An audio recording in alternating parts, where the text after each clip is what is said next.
लोगों के लिए मैं एक नया प्रैक्टिस लेके आया हूँ जिसका नाम है ज्योग्राफी, यानी कि ज्योग्राफी से रिलेटेड क्वेश्चंस हम यहाँ पे डिस्कस करने वाले हैं। तो चलिए शुरू करते हैं आज का सेशन।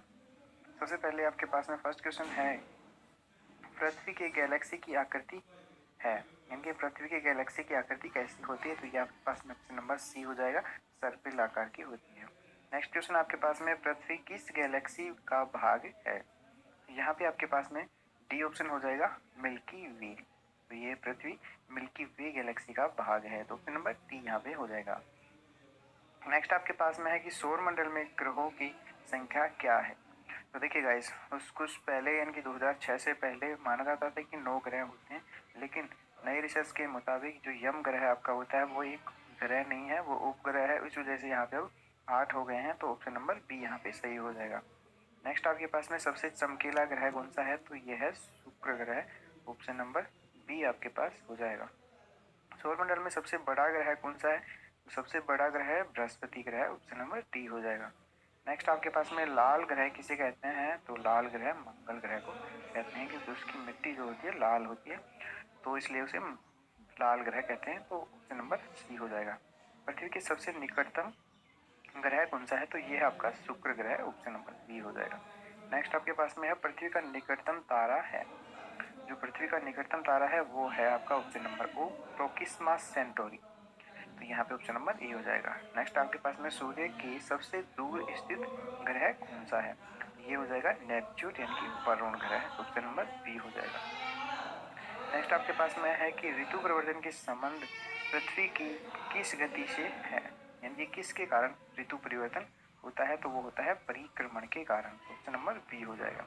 नेक्स्ट है, किस गति के कारण पृथ्वी पर दिन और रात होते हैं? तो यह है घूर्णन गति के कारण। पृथ्वी जब अपने अक्ष पे घूमती है तो उस घूर्णन गति के कारण ही दिन और रात होते हैं। नेक्स्ट है, दिन और रात कहाँ बराबर होते हैं? तो यहाँ पे आपके पास में ऑप्शन नंबर सी हो जाएगा, विषुवत रेखा पर दिन और रात का समय बराबर होता है। नेक्स्ट आपके पास में है, दो अक्षांशों के बीच की दूरी होती है। तो यहाँ पे इसका आंसर आपके सामने हो जाएगा 111 किलोमीटर, ऑप्शन नंबर बी हो जाएगा। नेक्स्ट आपके पास में है कि निम्न में से पृथ्वी का उपग्रह कौन सा है? तो पृथ्वी का उपग्रह एक ही है, चंद्रमा, ऑप्शन नंबर ए हो जाएगा। निम्न में से किस तिथि को दिन रात बराबर होते हैं? तो यहाँ पे आपका ऑप्शन नंबर डी हो जाएगा, 21 मार्च और 23 सितंबर, दोनों को ही दिन और रात बराबर होते हैं, तो यहाँ पे ऑप्शन नंबर डी हो जाएगा। ये एक साल में 2 बार होता है। नेक्स्ट आपके पास में चंद्र ग्रहण होता है जब? तो यहाँ पे आपका ऑप्शन नंबर डी हो जाएगा, पृथ्वी सूर्य एवं चंद्रमा के बीच आ जाती है। जब पृथ्वी सूर्य और चंद्रमा के बीच में आ जाती है तब होता है चंद्र ग्रहण। नेक्स्ट है, सूर्य ग्रहण कब होता है? सूर्य ग्रहण होता है आपका, सूर्य एवं पृथ्वी के बीच चंद्रमा आ जाता है। जब सूर्य एवं पृथ्वी के बीच चंद्रमा आ जाता है तो सूर्य ग्रहण होता है, तो ऑप्शन नंबर डी हो जाएगा। मध्य रात्रि का सूर्य कहाँ दिखाई देता है? तो यहाँ पे आपके पास में हो जाएगा, सभी जगह पे दिखाई देता है, अंटार्कटिका क्षेत्र में और यहाँ पे नॉर्वे में, तो ऑप्शन नंबर डी आपके हो जाएगा, उपरोक्त सभी जगह। नेक्स्ट आपके पास में है कि पृथ्वी की ऊपरी परत भूप्रपट्टी में किस तत्व की मात्रा सर्वाधिक होती है? तो ऑक्सीजन सबसे ज्यादा होता है, लगभग 47.5% ऑक्सीजन होता है।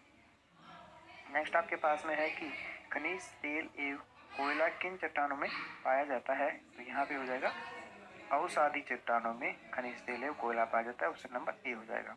नेक्स्ट है, निम्न में से सम्मिलित कीजिए। तो इनको सम्मिलित करना है, तो यहाँ पे कौन सा ऑप्शन सही है? यहाँ पे तो ग्रेनाइट, सीसा, मीसा, तो ग्रेनाइट, मीस ये भी नहीं होगा आपके सामने, और यहाँ पे सैल है, स्लेट ये भी नहीं होगा, चूना पत्थर, संगमरमर, उसके बाद है ग्रेबो सिस्ट। तो यहाँ पे ये जो ऑप्शन नंबर 1, 2 और 3, ये तो तीनों क्या है? सही है। तो यहाँ पे जो ऑप्शन नंबर गलत है आपका ऑप्शन नंबर डी, लेकिन जो आपको क्या करेगा कि सम्मिलित नहीं है, तो ऑप्शन नंबर डी ही यहाँ पे सही हो जाएगा। ओके, नेक्स्ट आपके पास में है, विश्व का सबसे ऊंचा ज्वालामुखी पर्वत है? तो यहाँ पे आपके पास आंसर हो जाएगा सी, कोटोपैक्सी, जो सबसे ऊंचा ज्वालामुखी पर्वत है। नेक्स्ट क्वेश्चन है आपके पास में, भूकंप की तीव्रता किस यंत्र के द्वारा की जाती है? तो यहाँ पे हो जाएगा option number A, Richter scale के द्वारा भूकंप की तीव्रता मापी जाती है। नेक्स्ट आपके पास में है कि विश्व का सर्वाधिक ऊंचा सक्रिय ज्वालामुखी कौन सा है?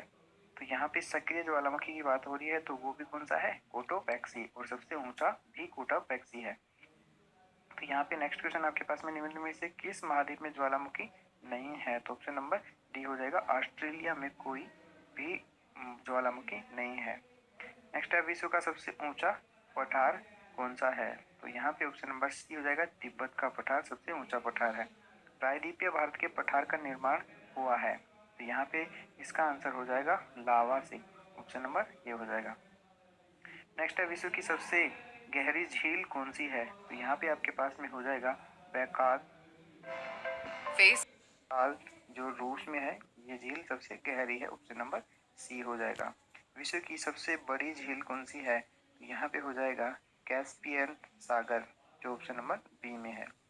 नेक्स्ट आपके पास में है कि विश्व का सबसे बड़ी मीठे पानी की झील कौन सी है? तो ये हो जाएगा ऑप्शन नंबर ए, सुपीरियर झील सबसे मीठे पानी की